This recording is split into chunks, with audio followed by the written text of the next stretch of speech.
ตัวที่ให้เรารู้ว่าธรรมที่เราควรทำให้แจ้งเราก็ได้ทำให้แจ้งแล้วนะต่อไปในมรรคนะครับอริยมรรคมีองค์8เราก็จะต้องมีสัจจญาณก่อนเราต้องรู้ว่าอะไรคือสัมมาทิฏฐิอะไรคือสัมมาสังกัปปะอะไรคือสัมมาวาจาสัมมากัมมันตะสัมมาชีวะสัมมาวายามะสัมมาสติแล้วก็สัมมาสมาธิเราต้องรู้ก่อนรู้โดยความเป็นสัจจญาณนะครับเมื่อเรารู้ด้วยความเป็นสัจจญาณเราก็จะเข้าใจว่ามรรคสัจเนี่ยเราควรทำให้เจริญนะเราควรทำให้เจริญเมื่อเราได้ทำให้เรารู้กิจแล้วเราก็ไปเจริญอริยมรรคเมื่อเจริญอริยมรรคเราไปนะครับเจริญอริยมรรคไปเนี่ยก็จะทำให้เราได้รู้เห็นว่าอริยมรรคซึ่งเป็นธรรมที่ควรเจริญเราก็เจริญแล้วก็จะเป็นกตญาณอันนี้ก็เป็นรอบที่4นะครับแต่ละรอบนี้มีอยู่3ก็คือสัจจญาณกิจจญาณกตญาณในทุกขสัจเราก็ทำเสร็จแล้วต่อมาในสมุทัยสัจก็จะมีสัจจญาณกิจจญาณกตญาณอันนี้คือเราต้องละเราก็ละแล้วนะต่อไปก็คือนิโรธสัจนะควรทำให้แจ้งนะก็จะมีสัจจญาณกิจจญาณกตญาณทำที่ควรทำให้แจ้งเราก็ได้ทำให้แจ้งแล้วอันนี้ก็เป็นในเรื่องของนิโรธสัจแล้วก็สุดท้ายก็คือมรรคสัจมรรคสัจก็จะต้องรู้สัจจญาณสัจจญาณคือรู้รายละเอียดรู้โดยวิเศษสารสนสภาวธรรมของมรรคนะครับแล้วเราก็เจริญแล้วก็ทำให้มีขึ้นทำให้เจริญขึ้นนั่นเป็นหน้าที่เป็นกิจของมรรคสัจนะเมื่อเราทำไปจนในที่สุดเนี่ยเราก็ทำเสร็จแล้วเราเรียกว่าเป็นกตญาณในมรรคสัจทำที่ควรเจริญเราก็เจริญเสร็จแล้วนะครับทั้งหมดก็จะมีอยู่แค่นี้เองไม่ยากเลย ว่าแล้วไม่ยากเลยนะในเรื่องของการที่จะทำให้เราเนี่ยได้พ้นจากการเวียนว่ายตายเกิดเนี่ยถ้าเราฟังแล้วก็ไม่ยากเลยนะครับมีอยู่ในอริยสัจสี่นะในสัจจะอริยสัจสี่แต่ละองค์เนี่ยเราก็ต้องทำ3อย่างนะครับ4อย่างเมื่อเราทำ4อย่างแล้วเนี่ยมันก็จะเป็นอาการ12รอบ3อาการ12ที่พระพุทธองค์ได้แสดงไว้ในเรื่องของธรรมจักรกัปปวัตนสูตรถ้าเราสวดได้เราก็จะเห็นว่าพระพุทธองค์เนี่ยไม่ปฏิญญาณตนก่อนว่าเป็นสัมมาสัมพุทธะตราบเท่าที่พระพุทธองค์ยังไม่ได้ทำให้แจ้งในเรื่องของสัจจญาณกิจจญาณกตญาณในอริยสัจสี่นะยังไม่สมบูรณ์ไม่บริบูรณ์นะพระพุทธองค์ไม่ปฏิญาณว่าเป็นสัมมาสัมพุทธะแต่เมื่อพระพุทธองค์ทำจนเสร็จแล้วหมดจดดีแล้วพระพุทธองค์ถึงจะปฏิญาณตนเองว่าเป็นพระสัมมาสัมพุทธเจ้านะนี่ก็เป็นพระสูตรอันแรกเลยนะเป็นสูตรแรกเลยที่พระพุทธองค์ทรงแสดงให้แก่ปัญจวัคคีย์นะครับปัญจวัคคีย์ทั้ง5นะครับได้ฟังธรรมนี้เป็นครั้งแรกแล้วก็เทวดาและพรหมอีกมากมายนะครับที่มาฟังธรรมในวันแรกที่พระพุทธองค์ได้แสดงในเรื่องของธรรมจักรกัปปวัตนสูตรอันนี้ยืนยันได้ว่าเราต้องทำอย่างนี้นะครับเราต้องทำอย่างนี้เราถึงจะได้พ้นจากการเวียนว่ายตายเกิดแต่ตอนนี้เราอยู่ในขั้นตอนที่1นั่นก็คือการสะสมในเรื่องของสัจจญาณนะครับสะสมในเรื่องของบารมีสัจจญาณไม่ว่าจะเป็นทุกขสัจไม่ว่าจะเป็นสมุทัยสัจนิโรธสัจแล้วก็มรรคสัจเรากำลังสะสมในเรื่องของสัจจญาณเป็นบุญเป็นบารมีนะครับเก็บ หอมมาไว้นะครับเก็บไว้นะเพื่อที่เราจะใช้ในการที่จะปฏิบัติให้เป็นกิจยานนะเมื่อเราทำกิจยานเสร็จเราก็จะได้เป็นพระอริยเจ้านะครับอันนี้ก็เป็นวิธีการโดยย่อๆนะครับครั้งที่แล้วเราก็ถึงในเรื่องของมิสกะนะครับมิสกะสังฆะที่เราพูดถึงนะเราไปดูรายละเอียดนะครับครั้งที่แล้วผมก็ถึงผมก็พูดง่ายๆว่าผมก็ไม่ใช่เป็นบุคคลที่มีความรู้ความเข้าใจอะไรมากนะครับผมก็ศึกษาอยู่นะครับกำลังศึกษาร่วมกับท่านผู้ฟังและผู้ชมไปด้วยกันนะครับเราก็ศึกษาร่วมกันนะครับเราเป็นสหธรรมิกด้วยกันนะครับมีความรู้ความเข้าใจเท่าที่เราจะมีสติปัญญานะครับเราก็สามารถที่จะติชมได้นะครับสามารถที่จะคอมเมนต์มาใน Facebook ได้นะครับว่าเราฟังแล้วตรงนี้มันทำไมเป็นอย่างนี้มันไม่น่าจะเป็นอย่างนั้นนะครับปัญหาทั้งหลายเนี่ยมันก็จะได้ถ้าผมอ่านแล้วผมก็จะตอบนะครับเพื่อที่จะเป็นอะไรก็เป็นความรู้ความเข้าใจเบื้องแรกนั่นก็คือสัจจญาณนั่นเองนะเรามาต่อนะครับมาต่อมิสกะสังฆะมิสกะสังฆะนี้เป็นธรรมในหมวดที่สองในสมุจยสังฆะหัวข้อใหญ่ก็คือสมุจยสังฆะสมุจยสังฆะก็จะแยกออกมาเป็นหนึ่งก็คืออกุศลสังฆะอันนี้เขาจะพูดถึงเรื่องของอกุศลทั้งหมดเลยนะมีอยู่9กองด้วยกันนั้นเราศึกษามาแล้วนะก็จะมีหนึ่งก็คืออาสวะ4นะครับโอคา4โยคะ4คันธะ4อุปทาน4แล้วก็นิวรณ์6นะครับอนุสัย7สังโยชน์10นะแล้วก็กิเลสนะครับกิเลสก็มี10เหมือนกันนะครับข้อธรรมมี10นะอันนั้นเราเรียกว่าเป็นอกุศลสังฆะก็จบไปแล้วนะครับเราก็ศึกษาครั้งที่แล้วเราก็ศึกษาในเรื่องของมิสกานี้เป็นครั้งแรกนะครับทีนี้เรามาดูต่อนะครับในมิสกาเนี่ยก็คือการปะปนกันระหว่างธรรมที่เป็นกุศลอกุศลอภยกตะทั้ง3อย่างปะปนกันนะครับในมิสกธรรมมีอยู่7หมวดด้วยกันนะมี7หมวดนะครับในอกุศลมี9นะแต่ในมิสกามี7คืออะไร7ก็คือ1เหตุมีอยู่6นะครับก็คือ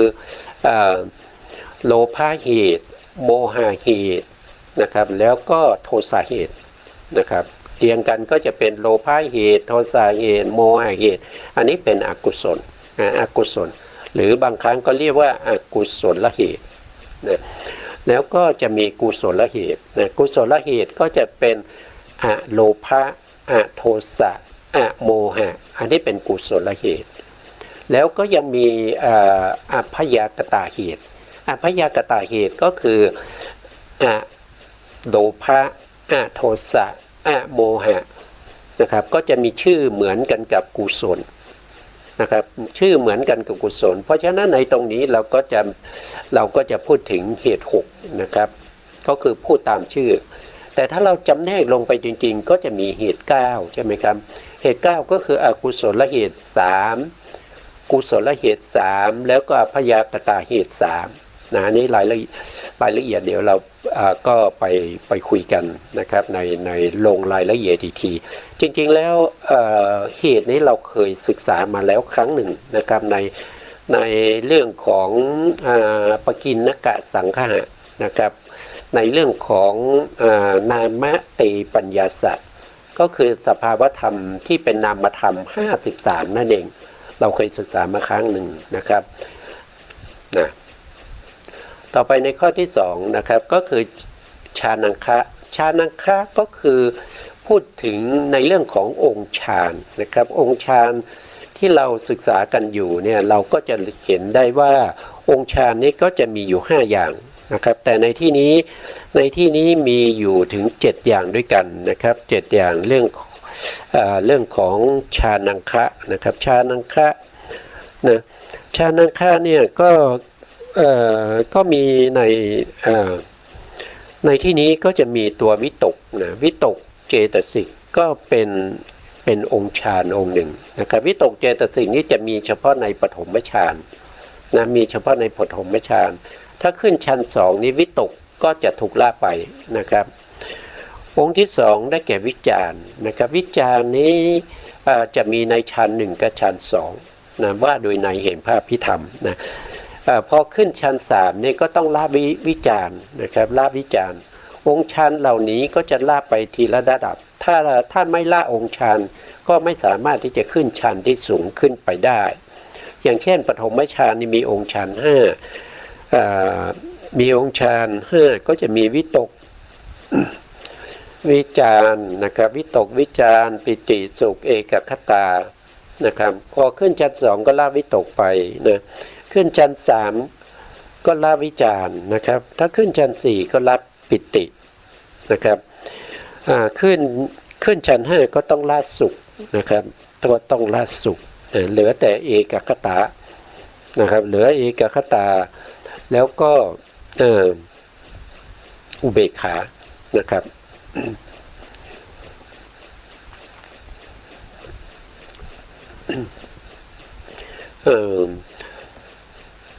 นี่ผมพูดถึงแล้วองค์ฌ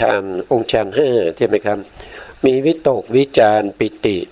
สุขแล้วก็เอกคตานะ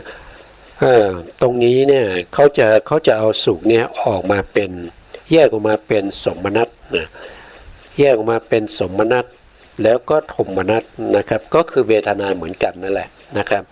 ก็จะเป็นสุขเนี่ยก็จะไม่ใช้ชื่อว่าสุขนะครับก็จะเป็นสมนัตสมนัตนี้ก็จะเป็นเท่าไหร่เป็น6แล้วนะเป็น6นะครับแล้วก็มีโทมนัสโทมนัสแล้วก็อุเบกขานะครับในที่นี้ฌานนังคะเนี่ยมี7นะครับก็คือวิตกวิจารปิติเอกคตาสมนัสโทมนัสแล้วก็อุเบกขาเนี่ยต่อไปในเรื่องของมรรคคังคะมีอยู่12นะมรรคคังคะมีอยู่12ก็คือสัมมาทิฏฐิ1คือสัมมาทิฏฐิ2สัมมาสังกัปปะ3สัมมาวาจา4สัมมากัมมันตะนะครับต่อไป5ก็คือสัมมาอาชีวะ6ก็คือสัมมาวายามะ7ก็คือสัมมาสติ8ก็ได้แก่นะครับสัมมาสมาธิแล้วในส่วนที่เป็นมิจฉานะครับก็เป็นมรรคที่นำไปสู่อบายนะครับนำไปสู่ทางที่เป็นหนทางไปสู่อบายนะครับไม่ว่าจะเป็นเดรัจฉานเปรตอสุรกายแล้วก็สัตว์นรกก็ไปด้วยมิจฉามรรคนะครับมิจฉามรรคมี4นะครับก็จะได้แก่1ก็คือมิจฉาทิฏฐิมิจฉาทิฏฐิก็คือความเห็นผิดนั่นเองนะ2นะครับก็คือมิจฉาสังกัปปะมิจฉาสังกัปปะก็คือได้แก่ตัววิตกนะครับตัววิตกที่เกิดร่วมกับจิตที่เป็นอกุศลจิตเราก็เรียกตัววิตกนั้นว่าเป็นมิจฉาสังกัปปะนะข้อที่3นะครับก็คือมิจฉาวายามะมิจฉาวายามะก็คือได้แก่ความเพียรผิดก็คือวิริยะเจตสิกที่เกิดร่วมกับอกุศลจิต12ดวงนั้นนะครับอกุศลจิต12ที่มีวิริยะเกิดร่วมวิริยะตัวนั้นเราจะเรียกว่าเป็นมิจฉาวายามะนะในข้อที่4นะครับก็คือมิจฉาสมาธิมิจฉาสมาธิองค์ธรรมได้แก่เอกคตาเอกคตาดวงนี้อยู่ในสภาพจิตตสาธารณเจตสิกไปเกิดร่วมกับอกุศลจิตก็จะเป็นมิจฉาสมาธินะครับรวมแล้วสัมมามรรคมีอยู่8นะแล้วก็มิจฉามรรคอีก4รวมกันก็จะเป็น12นะต่อไปอินทรีย์มีอยู่22นะครับว่าโดยองค์ธรรมเนี้ยก็จะมีอยู่แค่16นะเป็นรูปอินทรีย์8นะครับแล้วก็เป็นนามินทรีย์อีก8รวมกันก็จะเป็น16นะครับ แต่ที่เป็น22นี้ก็คือมีการกระจายออกมาในเรื่องของเขาเรียกว่าเป็นเวทนานะครับเวทนาดวงเดียวเนี่ยสามารถจะกระจายออกมาได้เป็น5นะครับเขาเรียกว่าเวทนาสินสี่แตกออกมาเป็น5ก็คือสุขขินสีทุกขินสีสมนัสสินสีโทมนัสสินสีแล้วก็อุเบกขาอุเบกขินสีนะครับแล้วก็ไปแยกกระจายออกมาตัวปัญญานะครับปัญญินทรีย์นี่ก็กระจายออกมาเป็น4อย่างนะครับเป็น4อย่างก็คือ1ก็คือได้แก่ปัญญินทรีย์นั่นแหละนะครับ1ก็คือปัญญินทรีย์2ก็คืออนัญญาตัญญัสสามีตินทรีย์เป็นปัญญาที่อยู่ในโสดาปัตติมรรคจิตซึ่งเป็นการเห็นพระนิพพานเป็นครั้งแรกนะครับเป็นครั้งแรกแล้วก็มีการทำกิจของปัญญาเป็นครั้งแรกในการที่เข้าไปประหารอนุสัยกิเลสอันนี้เรียกว่าเป็นอนัญญาตัญญัสสามีตินทรีย์นะนี่ก็เป็น2นะครับต่อมาข้อที่3ก็คืออัญญินทรีย์อัญญินทรีย์ก็คือได้แก่ตัวปัญญานะครับที่เกิดร่วมกับโสดาปัตติผลนะโสดาปัตติผลสกทาคามีมรรคสกทาคามีผลอนาคามีมรรคอนาคามีผลแล้วก็อรหันตมรรคนะครับอรหันตมรรคนะอันนี้ก็แสดงให้เห็นถึงว่าอนัญญาอันอินทรีย์เนี่ยอันอินทรีย์เนี่ยเป็นตัวปัญญาที่ประกอบอยู่ในมรรคมรรค2แล้วก็ผล3มรรค2ก็คือสกทาคามีมรรคและอนาคามีมรรคก็โทษทีนะมรรค4นะครับมรรค4มรรค3นะไม่ใช่มรรค2มรรค3ก็มีโสดาปัตติมรรคนะอนาคามีมรรคแล้วก็อรหันตมรรคนะส่วนผลก็3เหมือนกันนะครับก็คือโสดาปัตติมรรคโสดาปัตติผลสกทาคามิผลอนาคามิผลนะครับมรรค3ผล3นะส่วนปัญญาอีกอันหนึ่งนะครับข้อ22นั่นก็คือได้แก่อัญญาตาวินสีซึ่งเป็นปัญญาที่ประกอบอยู่ในอรหันตผลอยู่ในอรหันตผลนะก็จะรวมกันแล้วก็จะได้อยู่22นะได้อยู่22ต่อไปในเรื่องของพละมีอยู่9นะพละมี9ปกติเนี่ยเราก็จะได้ยินว่าพละนี้มี5ใช่ไหมครับแต่ในที่นี้มี9นะครับพละที่เราได้ยินบ่อยมากนะครับมีอยู่5อย่างก็คือศรัทธาพละนะศรัทธาพละวิริยะพละแล้วก็สติพละสมาธิพละแล้วปัญญาพละนะครับอันนี้คือ5พละ5นะครับพละ5นี้จะเป็นไปในส่วนที่เป็นกุศลนะครับที่เป็นกุศลนะที่เราจะต้องมีนะครับเราจะต้องมีในการที่เราปฏิบัติวิปัสสนาเนี่ยเราต้องมีพละ5นี้แล้วพละ5นี้จะต้องมีกำลังที่สม่ำเสมอกันนะครับไม่ยิ่งหย่อนกว่ากันนะส่วนพละองค์ที่6ก็ได้แก่หิริพละหิริพละก็คือความไม่ละอายนะความไม่ละอายในการที่ทำหิรินี่หมายถึงความละอายนะครับตัวที่ความละอายต่อทุจริตกรรมทั้งหลายนะครับหิริก็คือความละอายต่อการประพฤติปฏิบัติชั่วทั้งหลายนะครับแล้วก็โอตตปะก็คือความเกรงกลัวต่อทุจริตกรรมทั้งหลายนะส่วนอีก2ข้อนั่นก็คือได้แก่อหิริกะก็คือความไม่ละอายในการทำอกุศลนะแล้วก็อโนตปะก็คือความไม่เกรงกลัวในการทำอกุศลนะเพราะฉะนั้นพละก็จะมี9นะครับพละมี9 1ก็คือศรัทธาพละ2คือวิริยะพละ3คือสติพละ 4คือสมาธิพละ5คือปัญญาพละ6คือหิริพละ7ก็คือโอตปะพละ8ก็คืออหิริกะนะ9ก็คืออโนตปะอันนี้ก็เป็นพละพละ9นะต่อไปอธิปดี4อธิปดี4ก็คือสภาวธรรมที่เป็นใหญ่เป็นใหญ่เป็นผู้ที่มีความพอใจนะครับในอารมณ์ต่างๆนะครับมีอยู่4อย่างก็จะมีฉันทาธิปตินะมีฉันทะเป็นอธิปดีนะทีนี้อธิปดีนี่จะเกิดร่วมกับจิตที่เป็นชวนะแล้วก็มีเหตุ2ขึ้นไปเท่านั้นนะไม่เกิดร่วมกับจิตที่ทำหน้าที่เป็นอย่างอื่นนะครับอย่างเช่นวิปากจิตนะครับที่ไม่ใช่ชวนะอธิปดีจะไม่เกิดนะอธิปดีจะไม่เกิดนะหรือว่าจะเป็นกิริยานะครับกิริยามีอยู่2ที่ไม่ได้เป็นชวนะก็คืออะไรก็คือปัญจทวาราวชนจิตแล้วก็มโนทวาราวชนจิตอย่างนี้ก็ไม่มีอธิปดีนะครับแต่ถ้าเป็นหาสิตุปาทจิตนะอันนั้นจะมี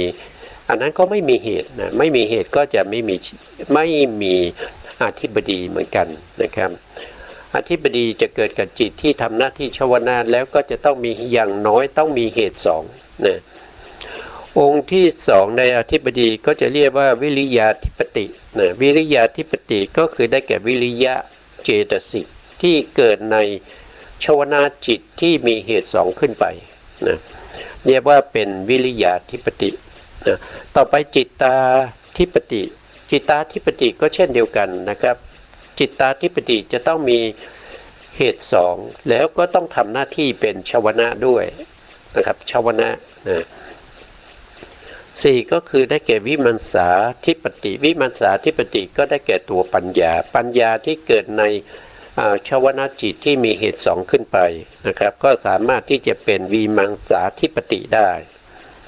นะอันนี้เราเคยอธิบายไปครั้งที่แล้วนะครับต่อมาในเรื่องของอาหารนะครับอาหารก็จะมีอยู่4อย่างนะครับอาหารแปลว่านำมานะครับนำอะไรมาก็นำสภาวธรรมทั้งหลายมานะครับอาหาร4ก็จะมี1ก็คือกัปพลีกลาหารกัปพลีกลาหารก็คืออาหารที่เราทำเป็นคำๆแล้วก็บริโภคนะครับหรือว่ากินเข้าไปฉันเข้าไปรับประทานเข้าไปนะครับเมื่อเข้าไปแล้วเนี่ยก็จะมีสารอาหารที่เราเรียกว่าเป็นโอชานั้นก็จะไปหล่อเลี้ยงรูปต่างๆเช่นกัมมัชรูปอุตุชรูปนะครับจิตตชรูปหรือว่าจะเป็นมันจะมีอยู่4อย่างนะครับรูปก็จะมีอยู่4นะครับเราก็มาดูตรงนี้รูปนะครับเกิดด้วยสมุฏฐานทั้ง4นะครับเกิดด้วยกรรมก็มีเกิดด้วยจิตก็มีเกิดด้วยอุตุก็มีแล้วก็เกิดด้วยอาหารก็มีแต่อาหารตัวนี้จะทำหน้าที่หล่อเลี้ยงกัมมัชรูปและจิตตชรูปอุตุชรูปที่เกิดร่วมกันกับตนในกลาบเดียวกัน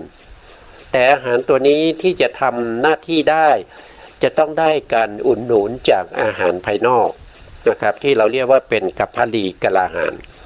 นะครับกัปพลีกลาหารก็คือโอชาที่แผ่ซ่านไปนะครับไปในรูปอาหารแล้วรูปอาหารนั้นที่อยู่ในกลาบเดียวกันนั้นก็จะไปเลี้ยง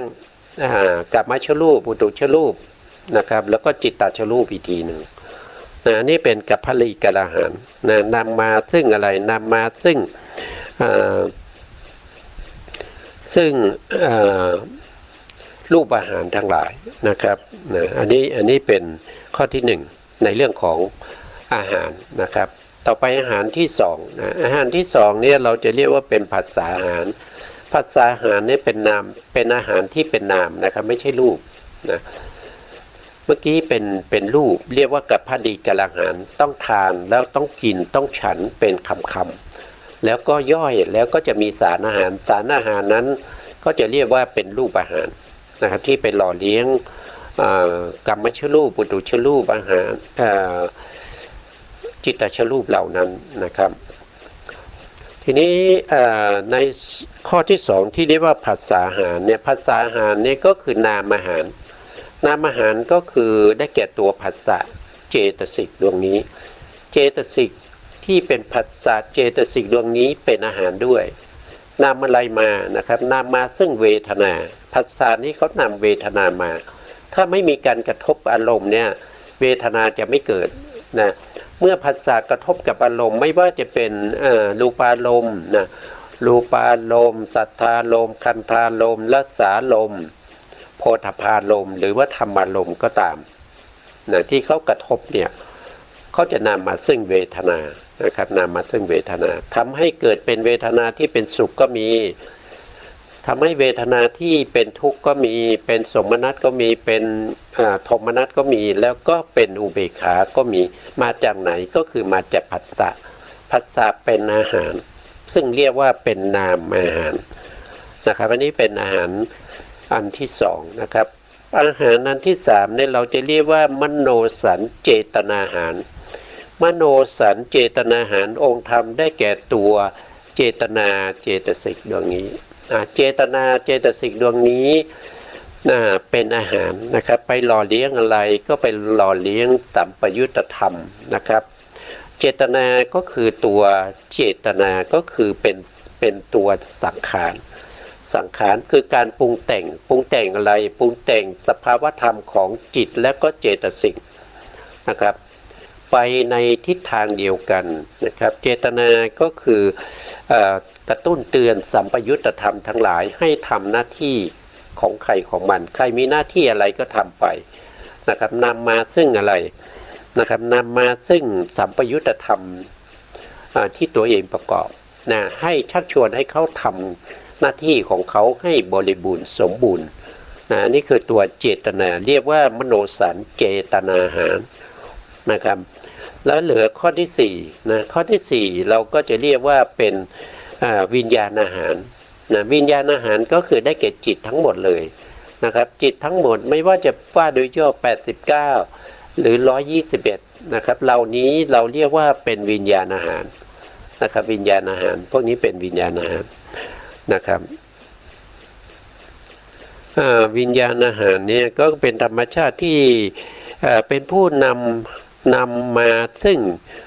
เจตสิกแล้วก็กรรมชรูปองค์ธรรมได้แก่ตัวจิตนะองค์ธรรมได้แก่จิตที่เราเรียกว่าเป็นวิญญาณอาหารนั่นเองนะครับพวกนี้เป็นวิญญาณอาหารนะครับทีนี้เราก็รู้โดยคร่าวๆแล้วว่าในธรรม7หมวดที่เป็นมิสกะเนี่ยนะครับที่เป็นมิสกะนี้ครบแล้วนะครับถ้าว่าโดยประเภทนี้ท่านบอกว่ามีอยู่ทั้งหมด64ประเภทนะครับดัง64ประเภทนี้ท่านจะแสดงต่อไปนะครับ64มาจากไหนก็คือการนำเอาอย่างเช่นเหตุ6เนี่ยก็จะมีเหตุอยู่6ก็บวกกับฌานังคะ7ใช่ไหมครับแล้วก็บวกกับมรรคังคะ12นะบวกกับอินทรีย์22บวกกับพละ9อธิบดี4อาหาร4รวมเหล่านี้แล้วก็จะได้อยู่64นะอันนี้ก็ว่าโดยประเภทนะครับเหตุมีอยู่6ประเภทนะฌานังคะมีอยู่7ประเภทมรรคังคะมีอยู่12ประเภทอินทรีย์มีอยู่22ประเภทนะพละมีอยู่9ประเภทนะแล้วก็อธิบดีมี4อาหารมี4รวมแล้วเป็น64นะครับต่อไปในสไลด์ต่อไปนะทีนี้เราก็มาดูวจนถาของคำว่ามิสกะนะครับเรื่องของมิสกะที่ว่าทำปะปนกันมีคำจำกัดความเป็นภาษาบาลีว่าอย่างไรนะครับกุศลาพยากตะพยากตะมิสกานังนะเหตุฉักกาทีนังสังฆโหติเท่ากับมิสกะสังฆโหนะครับแปลก็จะได้ว่าหมวดที่สงเคราะห์สภาวะธรรมต่างๆมีเหตุ6เป็นต้น ที่เป็นกุศลอกุศลพยากตะปะปนกันฉะนั้นจึงชื่อว่ามิสกะสังคหะอันนี้เป็นเขาเรียกว่าเป็นวจนถะนะครับแต่ถ้าบาลีจริงๆเนี่ยเขาเรียกว่าวิคหศัพท์นะครับหรือการวิเคราะห์ศัพท์นั่นเองนะครับแต่ถ้าว่าโดยภาษาไทยก็คือคำจำกัดความนั่นเองนะครับแปลก็จะได้เป็นหมวดธรรมที่สงเคราะห์สภาวธรรมต่างๆมีเหตุ6เป็นต้นที่เป็นกุศลอกุศลพยากตะปะปนกันฉะนั้นจึงชื่อว่ามิสกะสังคหะนี่ก็ผ่านไปนะสำหรับผู้สอบก็ต้องท่องไปนะครับอาจจะออกสอบก็ได้นะก็ท่องไปนะท่องไปทำไมก็เอาไปสอบไงครับต่อไปสไลด์ต่อไปนะครับทีนี้สไลด์ต่อมาก็คือคาถาแสดงจิตที่ไม่ได้องค์ฌานนะครับไม่ได้องค์ฌานไม่ได้มรรคไม่ได้อินทรีย์แล้วก็ไม่ได้พละนะครับก็จะมีเท่าไหร่4อย่างนะครับไม่เป็นองค์ฌานไม่เป็นมรรคไม่เป็นอินทรีย์แล้วก็ไม่เป็นพละนะครับก็จะมีบาลีรับรองนะครับว่าปัญจวิญญาณ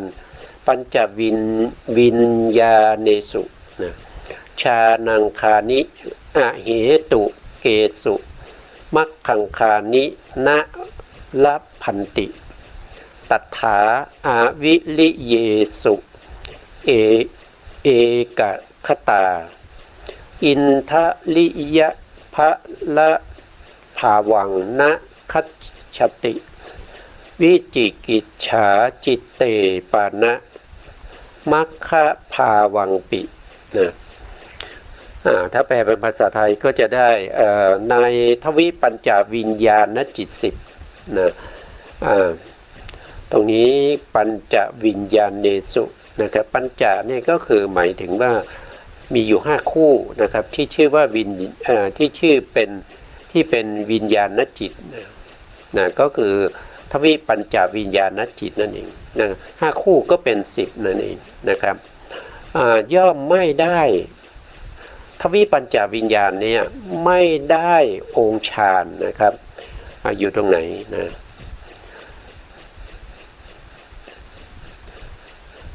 ก็คือได้เกตจิต10ดวงนี้นะครับก็คือจักขูวิญญาณมี2โสตวิญญาณมี2ฆานวิญญาณมี2ชิวหาวิญญาณมี2กายวิญญาณมี2นะครับ5คู่นี้เรียกว่าทวิปัญจวิญญาณจิต10ทวิปัญจวิญญาณจิต10นี้ย่อมไม่ได้ฌานเข้าไม่ถึงความเป็นฌานเข้าไม่ถึงความเป็นฌานเขาเรียกว่าเป็นอุปจารสมาธิก็ไม่ถึงนะครับไม่ถึงมีแค่คณิกะสมาธิคณิกะสมาธินี้ก็มีกำลังไม่มากนะครับจะไม่มากเหมือนกับจิตที่ทำหน้าที่ชวนะนะครับทำหน้าที่ชวนะนะครับสามารถที่จะมีอุปจารสามารถที่จะทำคณิกะสมาธิให้มีกำลังเทียบเท่ากับอุปจารสมาธิได้ด้วยการกำหนดรู้นามรูปติดต่อเนื่องกันนะครับตามแต่สติปัญญาหรือบุญบารมีของแต่ละท่านนะครับที่ปฏิบัติวิปัสสนาโดยตรงนะครับไม่ได้ปฏิบัติวิปัสสนาโดยผ่านมาโดยมีฌานจิตมาก่อนนะคือไม่ได้ทำสมาธิมาก่อนนะครับพวกที่ไม่ได้ทำสมาธิมาก่อนมาปฏิบัติวิปัสสนาก็มาปฏิบัติเลยไม่เคยทำสมาธิมาก่อน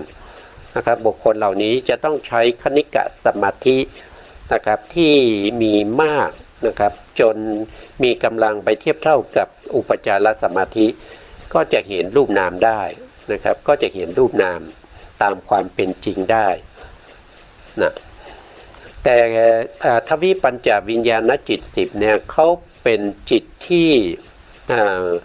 เกิดขึ้นด้วยอำนาจของอารมณ์กับวัตถุที่กระทบกันนะครับอย่างเช่นรูปารมณ์กระทบกับจักขุประสาทแล้วก็ทำให้เกิดจักขุวิญญาณโดยตรงนะครับเขาไม่ได้อาศัย สภาวธรรมอื่นนะครับเขาอาศัยอารมณ์กับวัตถุกระทบกันนะครับแล้วก็เกิดเป็นวิถีขึ้นมานะจักขูวิญญาณกระทบกับโทษทีจักขูประสาทกระทบกับรูปารมณ์นะครับแล้วก็เกิดเป็นจักขูวิญญาณอาศัยจักขูประสาทนั้นเกิดขึ้นไปรู้รูปารมณ์เขาก็จะเป็นลักษณะอย่างนี้นะครับอย่างเช่นโสตวิญญาณก็คือจิตที่อาศัยประสาทหูเกิดขึ้นได้อย่างไรก็เกิดขึ้นได้เพราะว่าเสียงกระทบกับประสาทหูเมื่อเสียงกระทบกับประสาทหูแล้วจิตก็อาศัยประสาทหูนั้นเกิดขึ้นรู้เสียงจิตนั้นเราจะเรียกว่าเป็นโสตวิญญาณเป็นโสตวิญญาณแล้วต่อมานะครับเมื่อมีกลิ่นนะครับกลิ่นก็ลอยมานะครับมากระทบกับประสาทจมูกเมื่อกระทบกันแล้วจิตก็จะเกิดขึ้นโดยอาศัยประสาทจมูกไปรู้กลิ่นนั้นจิตที่เกิดขึ้นอย่างนี้เราเรียกว่าเป็นฆานวิญญาณฆานวิญญาณจิตที่อาศัยฆานประสาทเกิดขึ้นรู้กลิ่นเรียกว่าฆานวิญญาณต่อมานะครับต่อมาก็คือชิวหาวิญญาณนี้เกิดขึ้นได้เพราะว่ารสนะครับรสกระทบกับชิวหาประสาทก็คือประสาทลิ้นแล้วเกิดเป็นชิวหาวิญญาณไปรู้รสนั้นอันนี้ก็เป็นชิวหาวิญญาณนะครับต่อมานะครับจิตที่เราเรียกว่าเป็นกายวิญญาณจิตสองดวงนี้สองดวงนี้นะเขาเกิดขึ้นได้ก็เพราะว่ามีโพธพารมณ์กระทบกับกายประสาทเมื่อกระทบแล้วน้อมไปนะครับจิตนั้นการกระทบนั้นเขาน้อมไปในทางไหนถ้าน้อมไปในปัทวีธาตุก็จะไปรู้ความแข็งความอ่อนจิตที่เข้าไปรู้ความแข็งความอ่อนโดยอาศัยกายประสาทตรงที่เขากระทบนั้นเกิดขึ้นไปรู้ถึงความแข็งความอ่อนอันนั้นเราเรียกว่าเป็นกายวิญญาณจิตนะกายวิญญาณจิตเนี่ยสามารถเกิดได้นะครับไม่ว่าจะเป็นโพธพารมณ์กระทบกับกายประสาท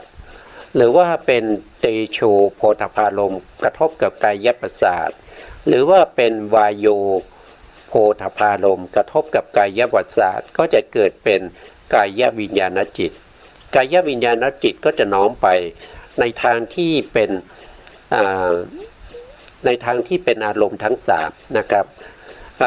อยู่ที่เราส่งจิตนะครับเวลาเราปฏิบัตินี้เราก็ส่งจิตไปดูอะไรไปดูความแข็งก็เป็นปัทวีถ้าไปดูความเย็นร้อนก็เป็นเตโชถ้าไปดูความหย่อนตึงที่เกิดขึ้นในขณะที่กระทบก็จะเป็นวายโยเพราะฉะนั้นกายวิญญาณจิตเขารู้สามารถรู้ได้ที่เป็นโพธพารมณ์3อย่างด้วยกันนะครับอันนี้ก็เกิดขึ้นได้เพราะอะไรก็เพราะว่าอารมณ์กระทบกับวัตถุเขาไม่ได้เกิดเพราะว่าไม่ใช่อำนาจของตัวฌานนะไม่ใช่อำนาจของฌานนะครับไม่ใช่อำนาจขององค์ฌานทำให้เขาเกิดไม่ใช่อำนาจของเหตุนะครับเขาไม่มีเหตุเนี่ยเขาไม่มีเหตุประกอบไม่มีเหตุประกอบไม่มีโลภะเหตุโทสะเหตุโมหะเหตุหรือว่าโลภะเหตุโทสะเหตุโมหะเหตุประกอบนะเขาไม่มีนะครับเขาไม่ได้เกิดด้วยอำนาจของเหตุนะเขาไม่ได้เกิดด้วยอำนาจของมรรคนะครับมรรคานี้นะเขาไม่ได้เกิดด้วยอำนาจของมรรคเขาไม่ได้เกิดด้วยสัมมาทิฏฐิตัวปัญญาไม่มีประกอบนะครับไม่มีประกอบนะเขาไม่ได้เกิดด้วยสัมมาสังกัปปะคือตัววิตกก็ไม่ได้เกิดในจิตเหล่านี้นะครับสัมมาวายามะก็ไม่ได้เกิดในจิตเหล่านี้นะไม่ได้เกิดในจิตเหล่านี้นะครับแล้วก็มีเอกทัคคตาเกิดขึ้นในจิตเหล่านี้แต่เอกคตานั้นไม่มีกำลังนะครับไม่มีกำลังไม่เข้าถึงอุปจารสมาธิ แต่เขาเกิดขึ้นได้ด้วยอารมณ์กับวัตถุที่กระทบกันนะเพราะฉะนั้นจึงไม่มีฌานังคะไม่มีเหตุนะครับเป็นอเหตุแล้วก็ไม่มีมรรคนะไม่มีมรรคนะทวิปัญจวิญญาณจิตย่อมไม่ถึงฌานในอเหตุกจิต18ย่อมไม่มีมรรคเอกคตาเอกคตานี่มีแต่ว่าเอกคตานี้เป็นสมาธิที่มีกำลังอ่อนนะครับมีกำลังอ่อนที่เกิดในทวิปัญจวิญญาณจิต10หรือว่าในอเหตุกจิต18เนี่ยเขาไม่สามารถเข้าถึงอุปัจจารสมาธิได้ก็คือหมายถึงว่าเอกคตาเนี่ยเขาไม่มีกำลังไม่สามารถที่จะ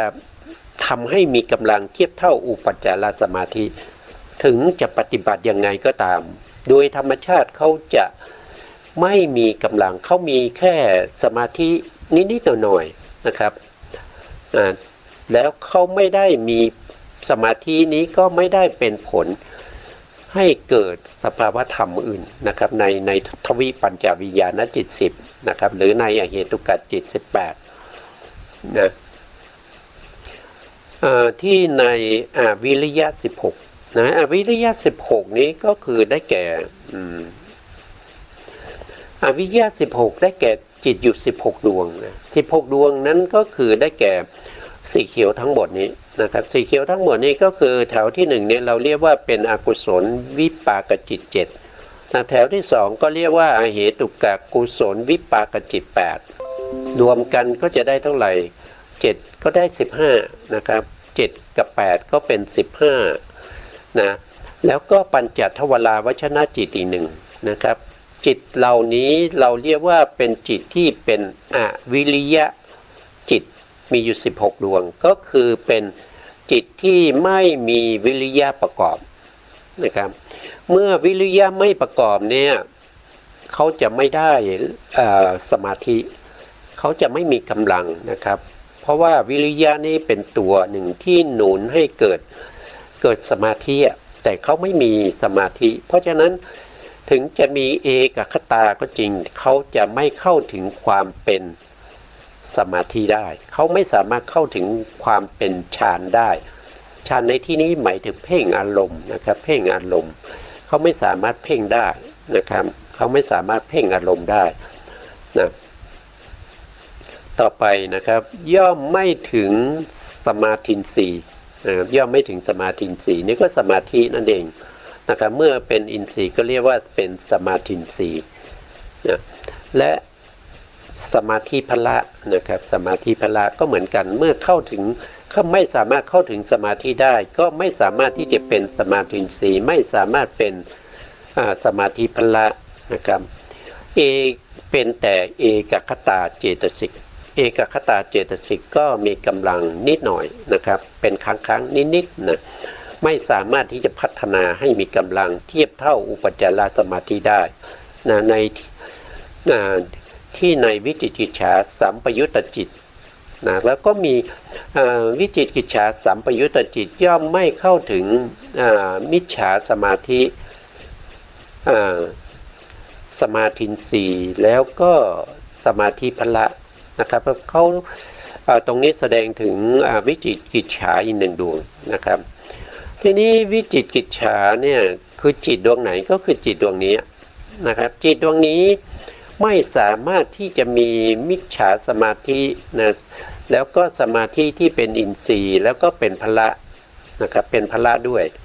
นะครับก็พูดถึงเรื่องของสมาธิหมดเลยนะครับเขาไม่สามารถที่จะเข้าถึงสมาธิที่มีกำลังได้ตัวเขาเนี่ยประกอบมีวิริยะอยู่ด้วยนะมีวิริยะอยู่ด้วยนะครับแต่ไม่สามารถที่จะเข้าถึงสมาธิก็เพราะอะไรเขาถึงเป็นอย่างนั้นนะเมื่อกี้ผมบอกว่าจิตที่ไม่มีวิริยะประกอบเนี่ยไม่สามารถที่จะเป็นสมาธิสีสมาธิพละนะครับแล้วก็มิจฉาสมาธิ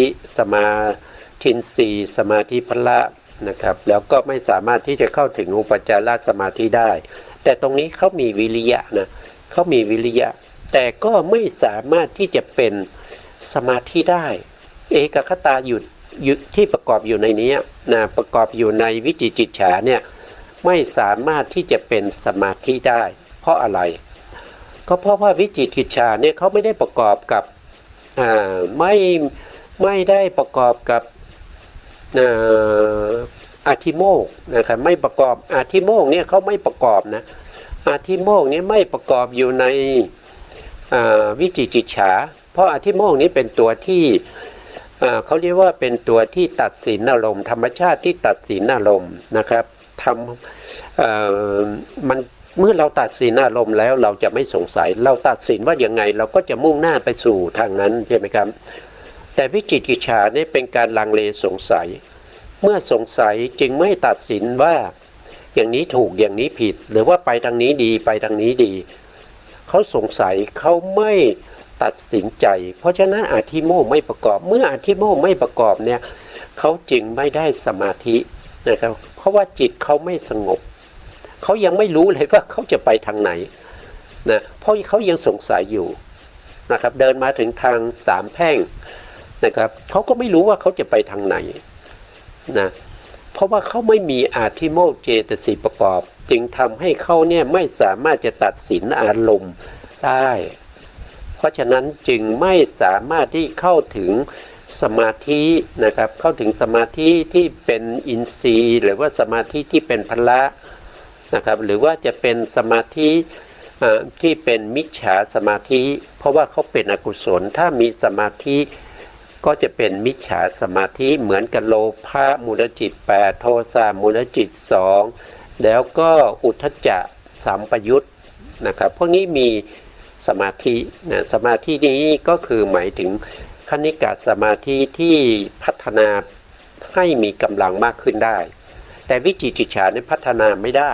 นะครับสมาธิที่อยู่ในนั้นเป็นเอกคตาเจตสิกพัฒนาให้มีกำลังมากขึ้นไม่ได้เพราะเขาไม่ได้ประกอบด้วยอธิโมกข์เขาจึงลังเลสงสัยเมื่อเขาสงสัยเขาไม่ตัดสินใจเขาจึงไม่สามารถที่จะเป็นสมาธิเป็นมิจฉาสมาธิได้เป็นสมาธิสมาธิอินทรีย์ได้แล้วก็สมาธิพละได้นะอันนี้เป็นรายละเอียดในเรื่องของจิตที่ไม่สามารถเข้าถึงความเป็นฌานเป็นมรรคเป็นอินทรีย์เป็นพละได้นะครับต่อไปตรงนี้เขาลงรายละเอียดละนะครับลงรายละเอียดในเรื่องของเหตุ6นะครับนะเราก็ดูไปก่อนนะครับเหลือเวลาอีกนิดหนึ่งนะครับเหตุ6คือ1ก็คือโลภะเหตุโลภะเหตุก็คือความอยากได้เป็นเครื่องให้รู้นามที่เกิดพร้อมกันกับตนตั้งมั่นและเจริญขึ้นในอารมณ์องค์ธรรมได้แก่โลภะเจตสิกที่ในโลภะมูลจิต8อันนี้เป็นโลภะนะครับต่อไปในข้อที่2โทสะเหตุความโกรธเป็นเครื่องให้รูปนามที่เกิดพร้อมกันกับตนตั้งมั่นและเจริญขึ้นในอารมณ์องค์ธรรมได้แก่โทสะเจตสิกที่ในโทสะมูลจิต